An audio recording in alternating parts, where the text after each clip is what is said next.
Hello guys, welcome back to my blog. Guys, આજે અમારા બ્લોગમાં તમારું સ્વાગત છે.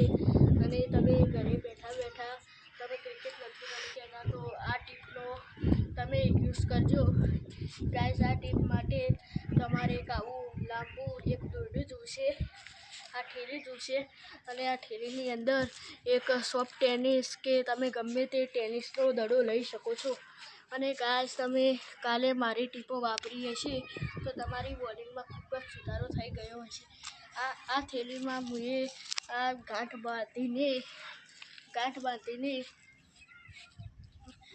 બાંધીને દડો લટકાવ્યો છે.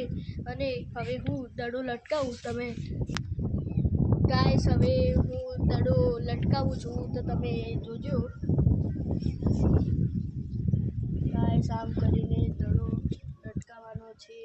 અને હું એક સમય ગાઈસ માપ જોતા હું કે નીચે દડો કેટલો નબળ્યો છે. ગાઈસ, તમારે આવી રીતે તમારે દોરડું બાંધવાનું છે. હું તમને બતાવું.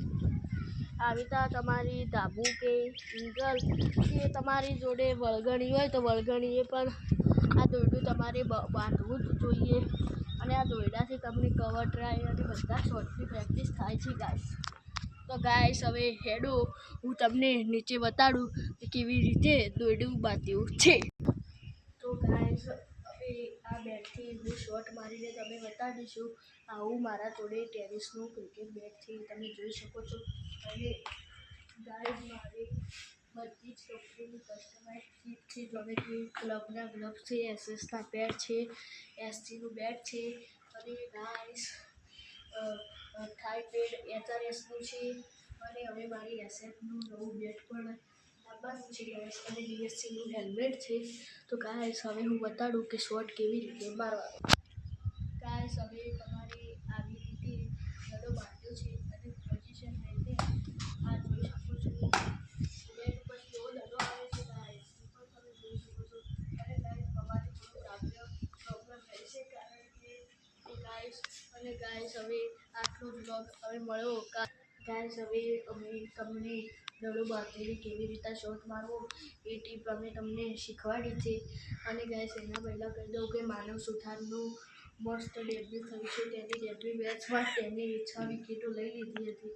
અને તે ભારતના 10મા ખેલાડી થયા જેમણે ડેબ્યુ મેચમાં 5 વિકેટનો બોલ લીધો. અને તેમાં રજત પાટીદારનો પણ ગુસ્સો આવી ગયો. હજી તગરગરે તેમને લીધો નથી, એટલે તેમને મધ્યપ્રદેશ લીગમાં તેમને તબાહી મચાવી દીધી. અને 30 દડોમાં 65 રન મારીને 30 દડોમાં 65 રન મારી નાખ્યા. અને રજત પાટીદારે પણ આરસીબીની 2 ટ્રોફીઓ પણ જીતાડી છે. અને 2 ટ્રોફીઓ જીતાડવી એ નાના દાદાનો ખેલ હોતો નથી. એક ધોનીએ જીતાડી છે, એક રોહિત શર્માએ જીતાડી છે. અને રજત પાટીદાર એવો કેપ્ટન છે, તેને પણ 2 ટ્રોફીઓ જીતાડી છે, તો પણ હજી તગરગરે તેમને લીધો નથી. આ તો ખૂબ જ પોલિટિક્સ ચાલે છે.